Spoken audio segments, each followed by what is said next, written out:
আসসালামু আলাইকুম রহমতুল্লাহ। বাংলাদেশের রাজনীতি, আজ আমি আওয়ামী লীগের, কাল বিএনপির, পরশুদিন জামাতের, তরশুদিন এনসিপির, এরকম ঘটনা বাংলাদেশের ইতিহাসে ঘটতেই থাকে। দল পরিবর্তন, স্প্লিটিং হওয়া গ্রুপ, রুট লেভেলের ধৈর্য সীমা, শক্তি, এগুলো মানুষের বাংলাদেশের প্রেক্ষাপটে খুবই কম। আপনারা দেখেছেন যে 5ই আগস্টের আগে হাতে গোনা কয়জন বিএনপি, কয়জন জামাত, কয়জন আপনার অন্য দলের লোককে আপনি রাস্তাঘাটে দেখেছেন বা প্রতিবাদ করে দেখেছেন? তখন চারিদিকে শুধু আওয়ামী লীগ, আওয়ামী লীগ, আওয়ামী লীগ। সে আওয়ামী লীগ ছাড়া অন্য কোনো দলের লোক দেখা যেত না।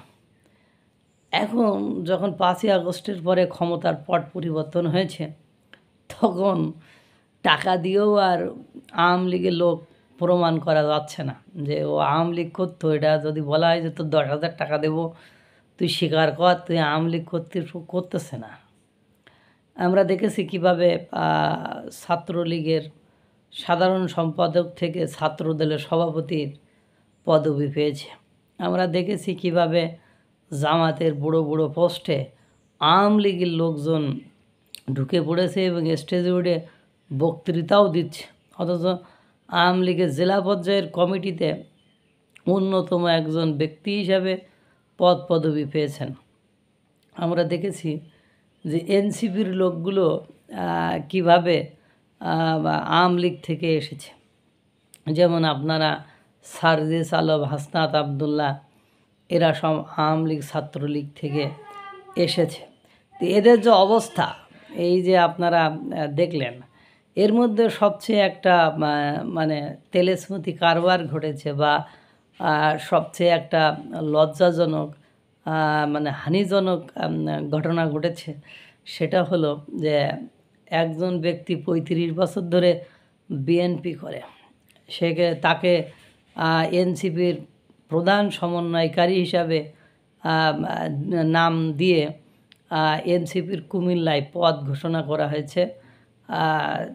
তিনি মিস্টার রহিম ওরফে জুয়েল, তাকে দিয়ে। এবার যখন এই পদ এই আপনার কমিটি সিলেক্ট করে ফেসবুকে পোস্ট দেওয়া হয়েছে, তারপর থেকেই তোলপাড় শুরু হয়েছে। কারণ এই যে রহিম ওরফে জুয়েল, সে ছাত্রদলের একসময় সভাপতি ছিল, মানে ছাত্রদলের সব ধরনের গুরুত্বপূর্ণ দায়িত্ব পালন করে এসে আস্তে আস্তে সে অনেক বড় পর্যায়ে গিয়েছে।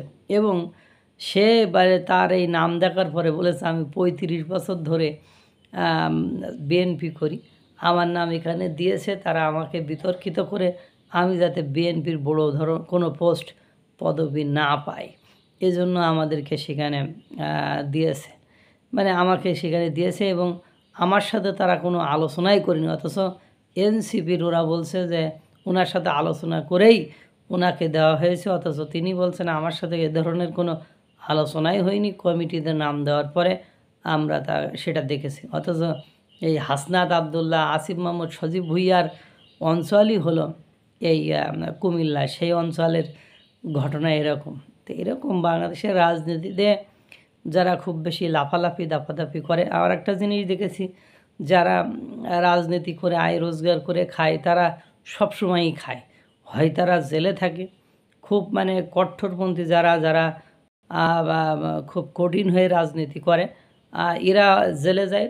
বাকি যারা মানে সব দলের গাই, মানে সব দলের ভাই ভাই, তারা কিন্তু দল পরিবর্তনের সাথে সাথে আপনার তাদের আসল চরিত্র নিয়ে অন্যত্র চলে যায়। কিছুদিন পরে, এখন ইদানিং দেখবেন সারজিস আলম বিএনপির তারেক রহমানের বিভিন্ন পোস্টে যেভাবে কমেন্ট করছে, কিছুদিন পরে দেখবেন ছিল আওয়ামী লীগ, হয়েছে এনসিপি, এরপরে হয়তো বা বিএনপি হয়ে যাওয়ার সম্ভাবনা বা বিএনপির সাথে জোট করার সম্ভাবনা বেশি। কারণ তার শ্বশুর বিএনপির একজন বড় মাপের নেতা। সব কিছু মেলায় মানে একটা লেজে গবরে অবস্থা। কুমিল্লার মতো জায়গায় বিএনপির 35 বছর এক নেতাকে প্রধান সমন্বয় করে ঘোষণা করে এনসিপি। অবশ্য এনসিপির নেত্রী সামান্তা শারমিন উনি বলেছেন যে কথায় কথায় আওয়ামী লীগ ট্যাগ দেওয়ার কোনো কিছু নেই। আওয়ামী লীগ করলে অসুবিধা কোথায়, করতেই পারে, কিন্তু আওয়ামী লীগ ট্যাগ দিয়ে আপনি কী করতে চাচ্ছেন? অর্থাৎ তাদের সামনে এর আগেও আপনারা দেখেছেন যে আওয়ামী লীগ লোকদেরকে এনসিপি তাদের দলে ঢুকানোর জন্য কীভাবে সিটি কর্পোরেশনের যারা কাউন্সিলর ছিল তাদেরকে নিয়েও কোন ধরনের মিটিং টিটিং করেছে বা মিটিং সিটিং করেছে। পরবর্তীতে নিয়ে এটা বেশ তোলপাড় হয়েছে। এনসিপি তো লোক নাই যারা আগে আছে। দেখবেন কালকে একটা নিউজ করেছে, যে সেই নিউজে আপনাদের আমি দেখিয়েছি যে ত্রাস, শাওন আর আরেকজন, তারাও নাকি বা একসময় আওয়ামী লীগের বড় নেতাদের সাথে তাদের ছবি দেখা গিয়েছে।